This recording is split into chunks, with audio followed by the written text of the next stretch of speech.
What is up, my peepholes? This is your guy, Cly, and welcome back to Budget Buys Budget Tuning Edition. Now today, what I'm going to be taking a look at is this gaming headset that I found at my local Five Below not too long ago.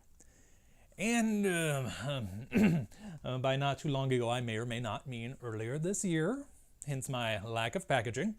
But in my defense, this has actually been popping up in all the different Five Below locations in my area recently, which I assume has to do with the coming holiday season. And on top of that, when I bought this, that wasn't even its first time in stores. This has come through Five Below on at least 3 separate occasions, which is kind of impressive due to the fact that they typically discontinue something the moment it sells out.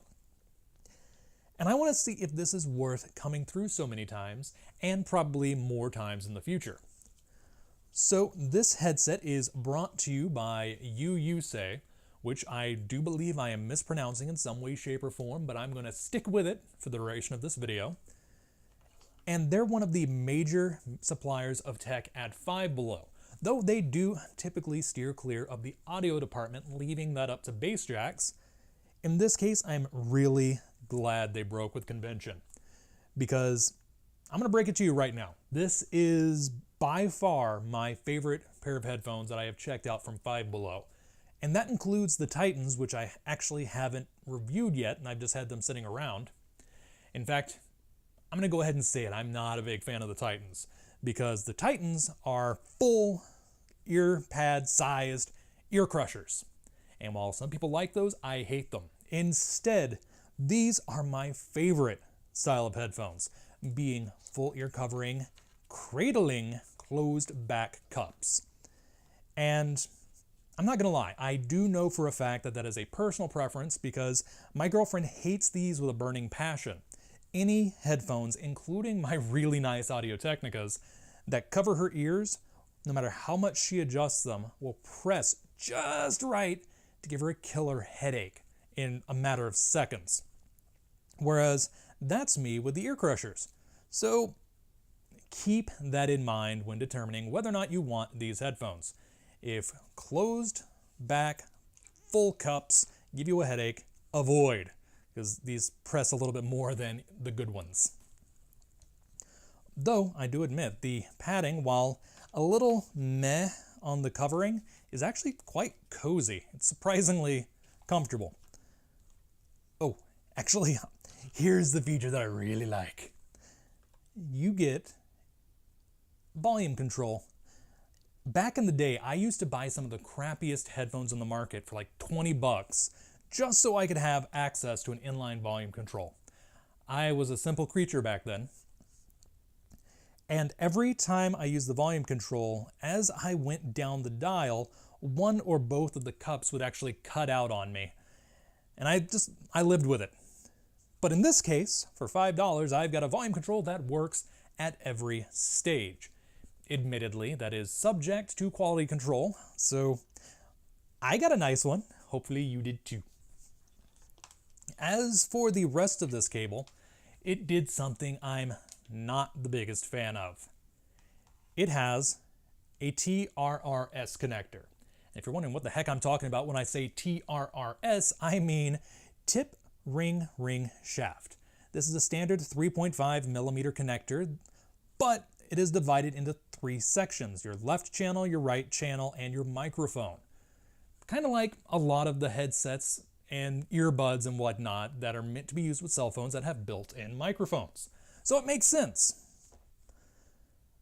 But my laptop does not have a multi-port. My old laptop did, my cell phone does, but my current laptop doesn't. So if it wasn't for the fact that they were kind enough to include an adapter, these would be incompatible with one of my main gaming methods. But they were nice. They included an adapter that actually splits the TRRS connector into 2 TRS connectors. So green is your audio for your headphones, and red, hopefully this is showing up as red on camera, is your microphone. So I want to give them points off for that, but instead I'm actually going to give them bonus points for being thoughtful. Not every manufacturer is thoughtful. I'm looking at U-Bass jacks because I actually need one of these connectors in order to use the microphone on that on my computer. Just saying. Now, some of you are probably wondering about the audio quality, and I'll go ahead and say it's so-so. It's actually better than pretty much all of the Bassjacks headphones and the Bluetooth headphones I've reviewed in the past, but it's still just so-so. I am spoiled by much more expensive headphones, what can I say? And I've come to not really like the artificial bass that you get with these. Now, admittedly, it's not muddy or anything like that, but it just feels a little lacking. On the flip side, the treble is not tinny. I've actually got some headphones that I just cannot use due to the fact that the treble makes my ears want to bleed.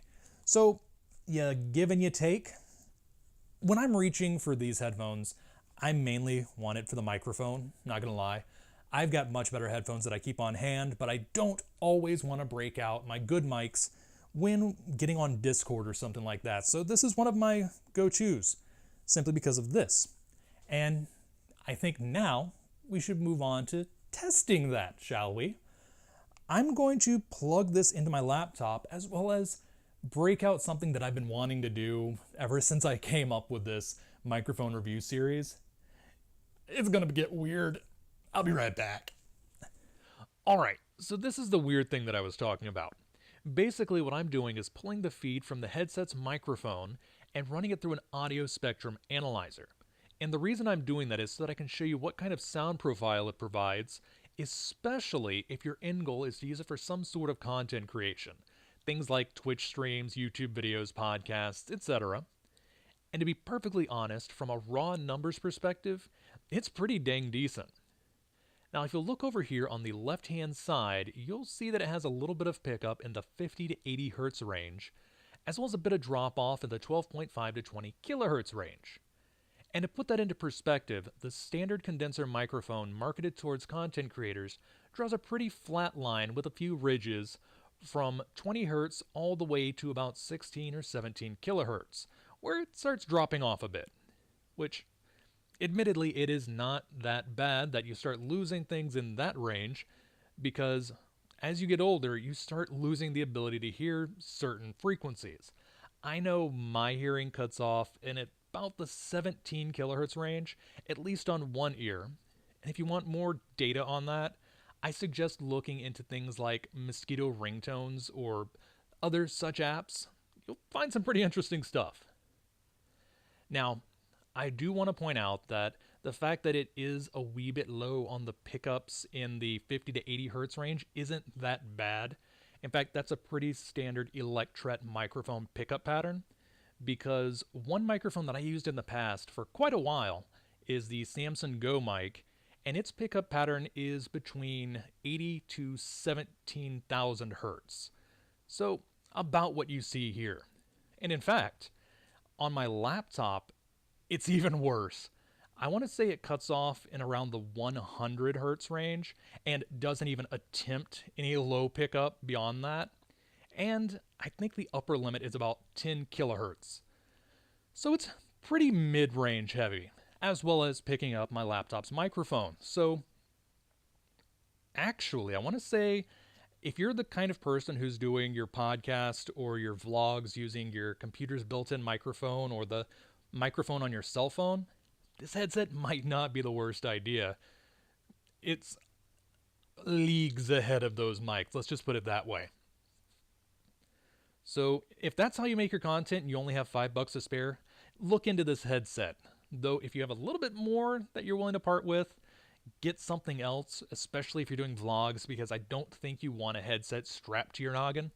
But that's just my opinion. So yeah, that's pretty much all I've got to say for the different pickup patterns you're going to see here. And let's just render my verdict. I think, especially if you're going to go into post and edit the audio, you could do much worse with your money. The fact that this headset is so comfortable and the microphone is so passable and it has the built-in volume control makes it more than worth $5. But if you want something dedicated for content creation, I mean, yeah, this could probably pass on a Twitch stream, but for podcasts and YouTube videos especially, spend a few more dollars. Anyway, that's all I've really got to say. In fact, this is taking way too many takes. So, I'm gonna go get something for my throat and then get to editing. Until next time, this is your guy Kalai signing off.